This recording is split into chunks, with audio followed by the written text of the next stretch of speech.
I discovered I'm the heir to billions, and that I fell in love with the married man whose job is to prove I don't deserve any of it. The words tasted bitter as I stared at the divorce papers on his desk. Alexander Ashford, the man who'd held me, kissed me, promised to protect me, had been working against me all along.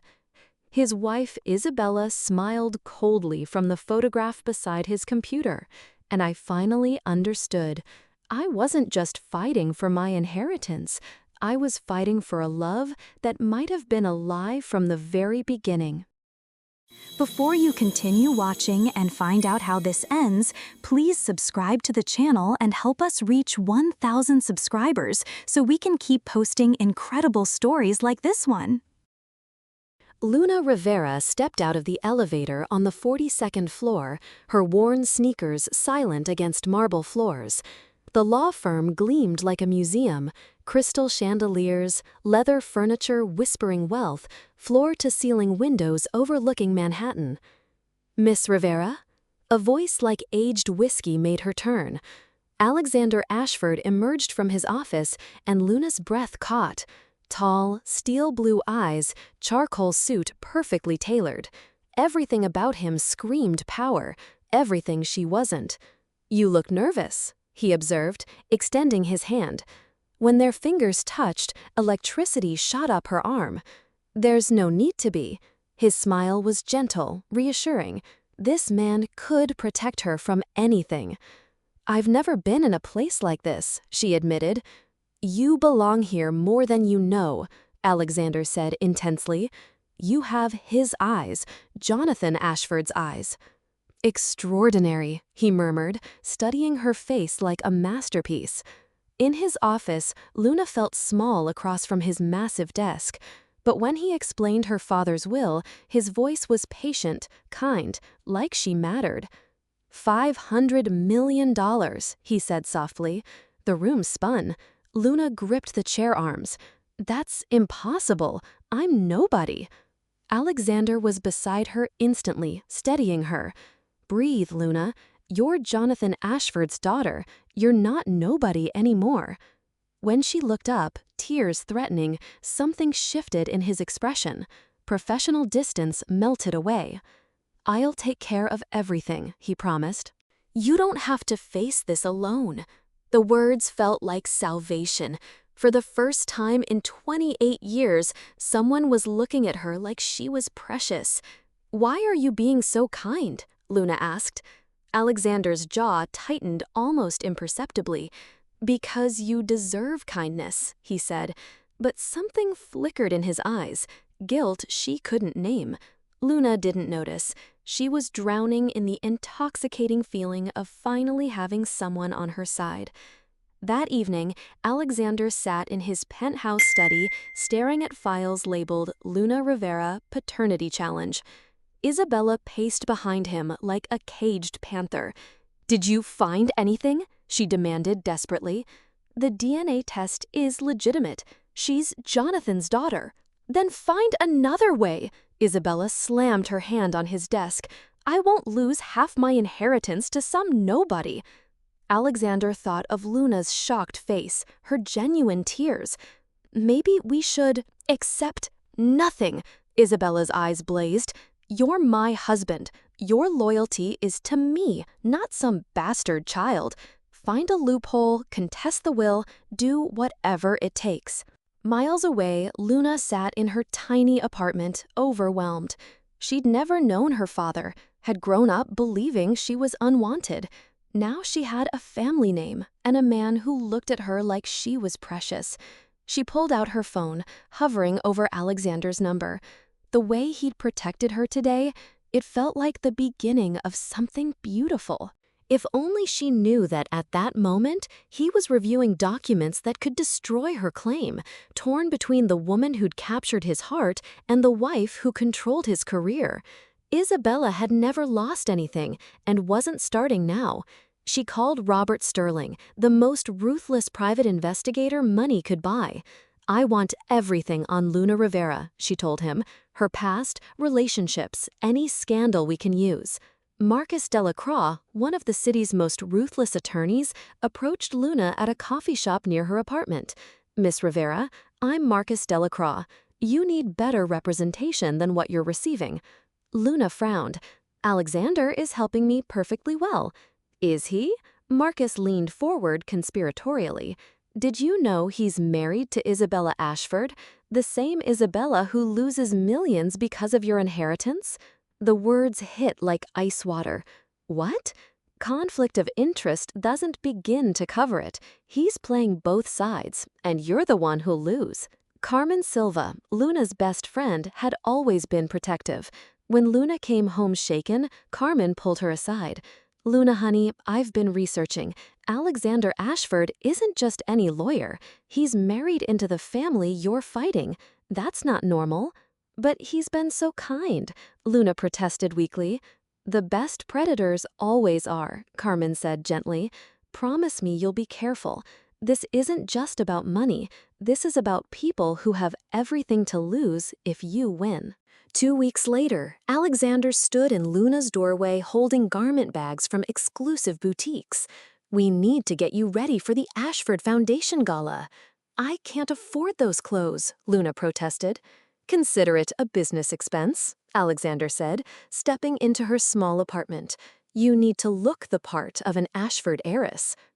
At the boutique, Alexander watched Luna transform. Gone was the uncertain waitress. In her place stood a stunning woman in midnight blue silk, her natural grace shining through. "You," Alexander's words died. "Perfect. Absolutely perfect." Their eyes met in the mirror, air crackling with tension. Alexander's hands settled on her shoulders, thumbs tracing bare skin. Luna's breath hitched, leaning back against his chest. At the gala, Luna felt like an imposter among the elite. When a vicious socialite made cutting remarks about fortune hunters, Luna's composure cracked. Alexander was beside her instantly, protective. "Excuse us," he said coldly, leading her away. In the empty hallway, Luna fought tears. "They're right. I don't belong here." "Look at me," Alexander commanded softly, tilting her chin up. "You belong wherever you choose to be. Don't let them make you feel small." The tenderness overwhelmed her. When he leaned down, she met him halfway, their lips crashing together in a kiss that tasted of desperation and desire. "This is wrong," Luna gasped. "I know," Alexander murmured, kissing her deeper. "But I can't stop." The next morning, Carmen confronted Luna with printed photos. Alexander and Isabella at social events, looking every inch the power couple. "His wife, Luna," Carmen said quietly, "the woman you're taking money from." Luna's stomach churned studying the images. Isabella was everything she wasn't, polished, sophisticated, untouchably beautiful, and Alexander looked comfortable beside her. "I can't do this," Luna whispered. "Be the other woman. Destroy a marriage. I'm not that person." When Alexander called, Luna's voice was arctic. "We need to talk, professionally only." At his office, she stood by the window, keeping distance. "You're married." "Luna, let me explain." "Are you married or not?" Alexander's jaw worked before he nodded. "Yes." "Then there's nothing to explain. Keep our relationship strictly professional. I won't be your midlife crisis, and I won't destroy your marriage." "My marriage isn't what you think." "It doesn't matter," Luna cut him off. "It matters what's right, and this isn't right." Alexander watched her walk away, every instinct screaming to chase her, to explain. But she was right.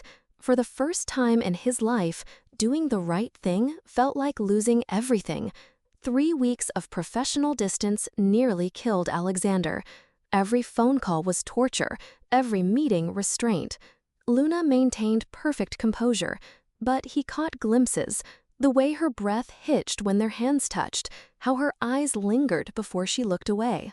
The breaking point came during a media ambush outside the courthouse. Reporters swarmed Luna like vultures, shouting invasive questions about her legitimacy, her relationship with her married lawyer. Miss Rivera, are you sleeping with Alexander Ashford? Are you here to destroy the Ashford family? Camera flashes exploded around Luna's pale face. That's when Alexander appeared, cutting through the crowd like an avenging angel. Back off, now. Inside his car, Luna finally broke down, tears streaming. I can't do this anymore, she sobbed. They're right, I'm destroying everything. Alexander's resolve shattered. He pulled her into his arms. No, you're not destroying anything. You're the best thing that's happened to this family in decades. My marriage has been dead for years, Alexander confessed. Isabella and I are business partners, nothing more. But you make me feel alive again. They made love in his penthouse that night, passionate and desperate, both knowing they were crossing a line they could never uncross. Stay with me, Alexander whispered as dawn broke. I want to, Luna replied, but this is so complicated. We'll figure it out, he promised. I'm not losing you again. What Luna didn't see was the locked drawer containing documents marked Strategies to Contest Luna Rivera's Claim.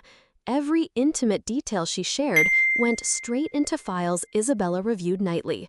Alexander's internal war was visible to everyone except Luna. His assistant noticed deleted emails undermining Luna's case. Partners questioned missed deadlines that would have damaged Luna's position. You're protecting her, Isabella accused during their fights. You're sabotaging your own case.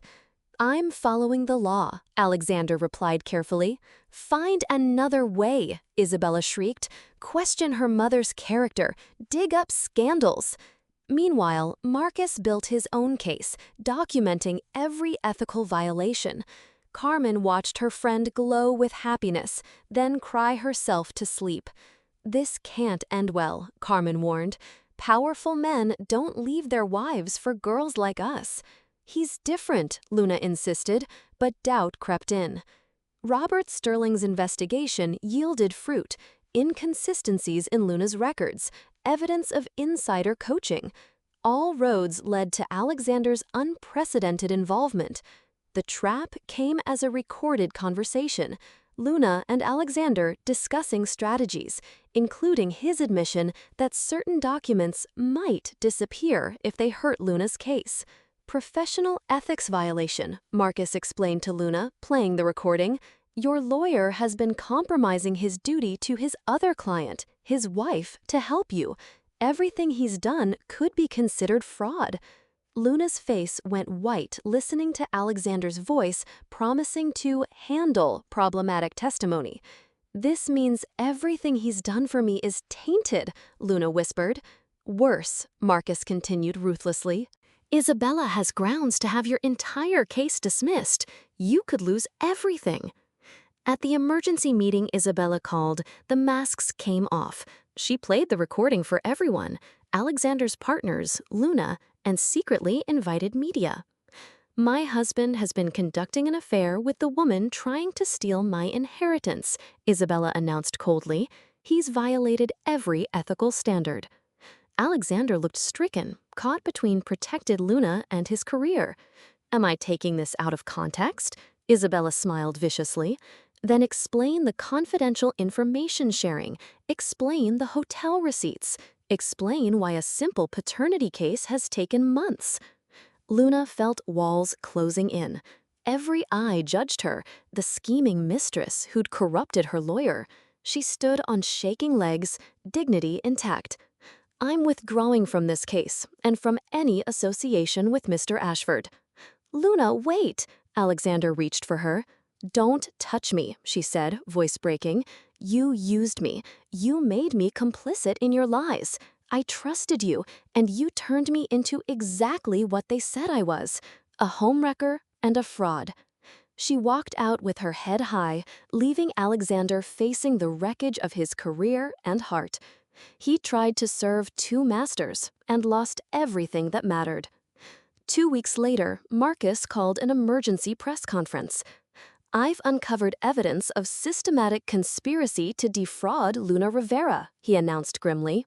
Behind him, screens displayed financial records and email chains. Isabella Ashford hired investigators not just to discredit Luna Rivera, but to fabricate evidence. These documents show payments for falsified records, bribed witnesses, manufactured scandals. The screen showed legal documents with Alexander's signature, papers transferring Luna's inheritance to shell companies controlled by Isabella. Alexander Ashford was following his wife's instructions, deliberately sabotaging Luna's case while creating the illusion of helping her. The romantic relationship? A calculated seduction designed to keep Luna compliant while they stripped away her rights. Luna, watching from her apartment, felt the world tilt. Every tender moment had been orchestrated to destroy her. The surveillance recordings Isabella used to expose their affair? She ordered them specifically to capture evidence of Alexander's betrayal, Marcus revealed. She knew about the relationship because she planned it. Carmen gripped Luna's hand as the deception unfolded. The gala, the protection from reporters, all theater designed to make Luna trust the man robbing her. Mr. Ashford genuinely began to care for Luna Rivera, which threatened their operation. That's why Mrs. Ashford exposed the affair publicly to ensure Luna would reject him completely. That night, Alexander appeared at Luna's door, looking haggard. Carmen tried to block him, but Luna waved her aside. "Let him explain how he destroyed my life with such precision," Luna said quietly. "Luna, please, let me explain what really happened. You mean how you seduced me on your wife's orders? How every moment was a lie designed to steal my inheritance?" "It wasn't all lies," Alexander said desperately. "It started that way, yes, but I fell in love with you for real. Everything I felt—" "Stop," Luna's composure cracked. "Do you have any idea what you've done? I trusted you with everything, my body, my heart, my future, and you were feeding every detail to the woman trying to destroy me." Tears streamed down her face. "I defended you to Carmen. I felt guilty for breaking up your marriage. I thought I was the villain, when I was just the mark in your con game." "I never signed those papers," Alexander protested. "I couldn't go through with it. That's why she had to expose us, because I chose you over her." "You chose me?" Luna laughed bitterly. "When? When you were lying about your marriage? When you were collecting information about my mother? When you were sleeping with me while reviewing strategies to contest my inheritance? You never chose me." Alexander's face crumpled. "The man who held you, who protected you, who loved you, that was real, Luna. The only real thing in my entire life." "No," Luna whispered. "That man was a performance, and I was stupid enough to believe the show." The fallout was swift. Alexander faced disbarment, criminal charges, bankruptcy. Isabella, facing her own charges, showed no remorse.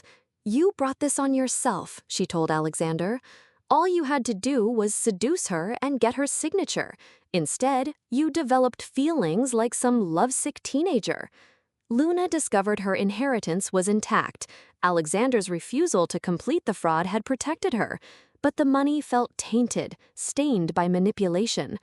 Marcus worked to restore her legal position, but Luna struggled with trust. The foundation she dreamed of building seemed impossible when she couldn't trust her own judgment. "How do I ever trust anyone again?" she asked Carmen one night. "How do I know when feelings are real or when someone's running a con?" 6 months later, Luna had vanished to coastal Maine, volunteering at a children's shelter. The work was healing. These kids just needed someone to care, someone to listen. But trust remained elusive. When David Chen, a kind social worker, asked her for coffee, Luna's first instinct was suspicion. The paranoia had become her constant companion. "I can't trust my own judgment anymore," she told Dr. Martinez, her therapist. "How do I know who's real and who's performing?" Alexander had lost everything. Disbarred, ruined, he'd moved to Ohio, working construction and attending therapy. You continued the deception even after your feelings changed? Dr. Foster challenged. That's not love, that's selfishness. I know, Alexander replied hollowly. I was protecting myself, not her. I was too much of a coward to come clean. Isabella maintained her innocence in media interviews, painting herself as the victim. I trusted him to handle a simple legal matter, and instead he had an affair, she declared on television. The catalyst for change came through a letter from Jonathan Ashford's former assistant, Margaret Walsh, dying of cancer. Your father spent years searching for you, Margaret wrote. He kept your baby photo in his desk drawer, looked at it every day for 23 years. The inheritance wasn't guilt money, it was love he never got to express. Hidden in a safety deposit box were dozens of letters Jonathan had written to Luna over the years, birthday wishes, expressions of love he'd never been able to send. Meanwhile, Marcus visited Alexander with a thick folder. Isabella's conspiracy started years before Luna appeared. She'd been manipulating your career, your cases, your relationships for nearly a decade. The documents showed how Isabella had sabotaged other cases, bribed judges, systematically isolated Alexander from anyone who might question her influence. Your feelings for Luna were probably the first genuine emotions you'd been allowed to experience in years, Marcus said. Isabella turned you into a puppet, but the way you looked at Luna, that wasn't performance. That was a man remembering how to be human. Spring brought clarity. In Maine, Luna read her father's letters, each revealing a man tormented by losing his daughter. I've been defining myself entirely by how I was hurt, Luna told Dr. Martinez, but that makes me a victim forever. I can't let Isabella's poison make me incapable of recognizing love when it's offered honestly. Luna established the Jonathan Ashford Foundation for Displaced Children, using her inheritance to help kids aging out of foster care. Working with children taught her to distinguish between genuine care and performance. Her ability to trust slowly returned, tempered with wisdom. In Ohio, Alexander underwent his own transformation. With Dr. Foster's help, he traced Isabella's manipulation patterns. I was just a very expensive puppet, Alexander reflected. The only time I acted independently was when I fell in love with Luna, and even then I was too conditioned to handle it honestly. You were a victim and perpetrator simultaneously, Dr. Foster said. The question isn't what you deserve, it's what you're going to do with this awareness. Alexander completed his criminal sentence while taking social work classes. His goal was modest: help people in ways that had nothing to do with money or power. By autumn, both had reached the same conclusion. They needed to confront their past directly. Luna returned to New York to oversee the foundation's flagship location. Alexander worked with federal investigators to expose Isabella's full criminal operation. I can't undo what I did to Luna, he told prosecutors. But I can make sure Isabella faces consequences for everything she's done.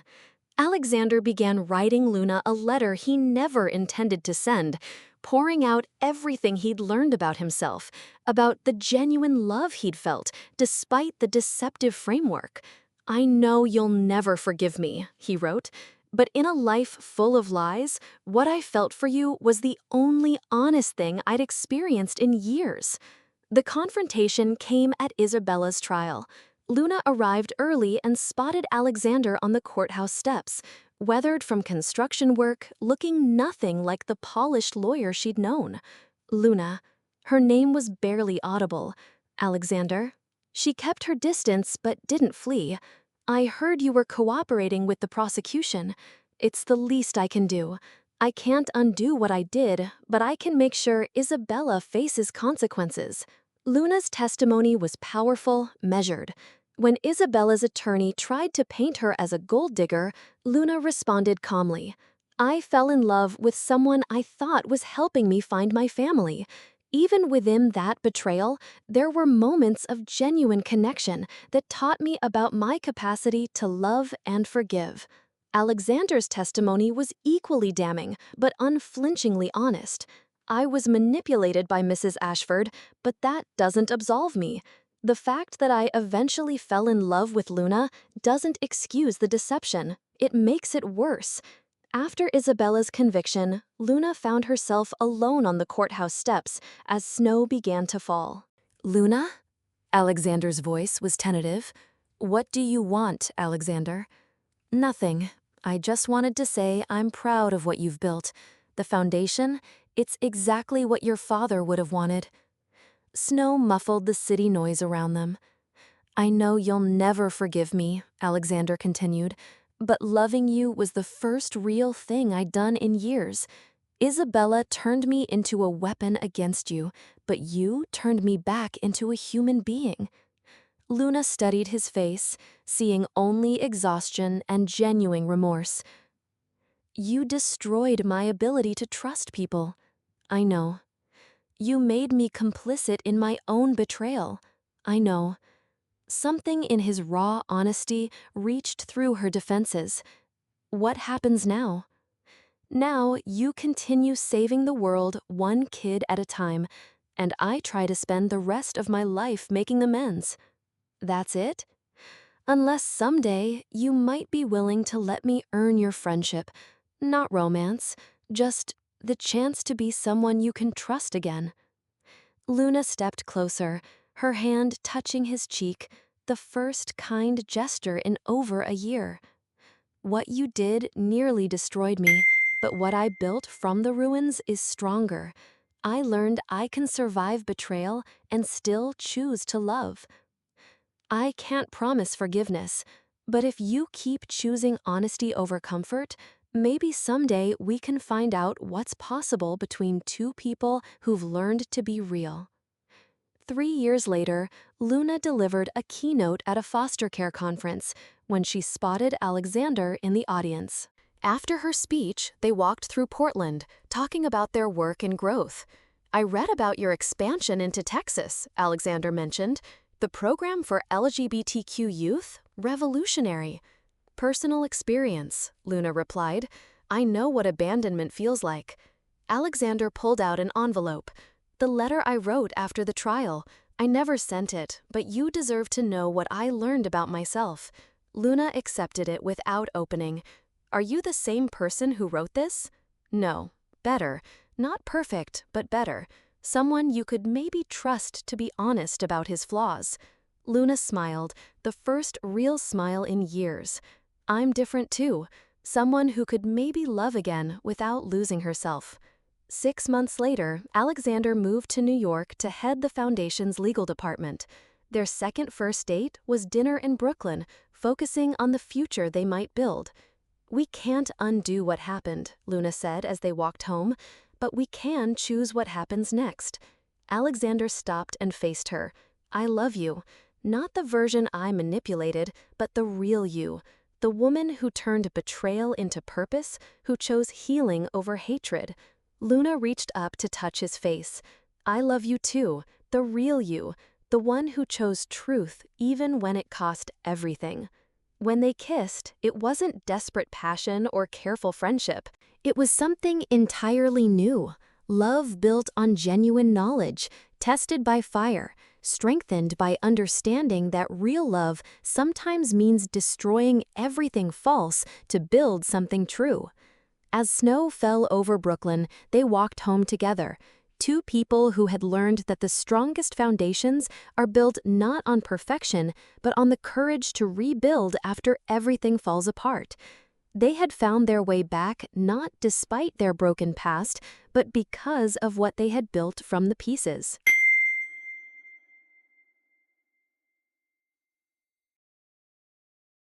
Your heart knows the way. Subscribe and follow the beauty.